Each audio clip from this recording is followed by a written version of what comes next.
for this library computer project, the whole elementary in Sovanareth class. I strongly support the topic that said dry season is better than rainy season. So let me tell you some reasons why dry season is better than rainy season. First, there are two seasons included there. It's dry season and rainy season. Of course, dry season is start from November to April, and then rainy season is start from May to October. But a lot of people always do something in dry season because it is easier than rainy season. Second, dry season is difficult. The dry season is easy for people to do work business, easy to travel, no way anymore for farming because our district is not too hot and healthy.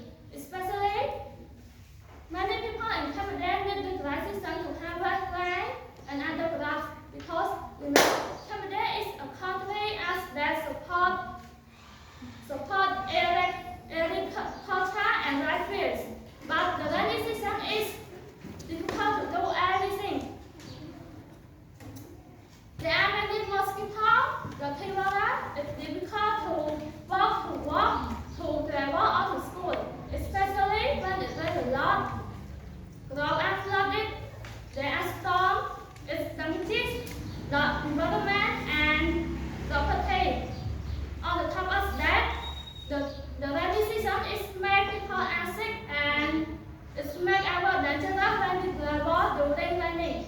So, I think dry season is the best season for everyone to do something that they like, such as enjoy the party, wedding, birthday, or go anywhere that you want. At last, do you remember the all thing beautiful in the eye of the behold us?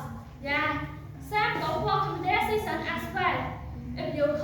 If you focus on the bad aspect of the dry season, it's going to sound like the worst time of the year.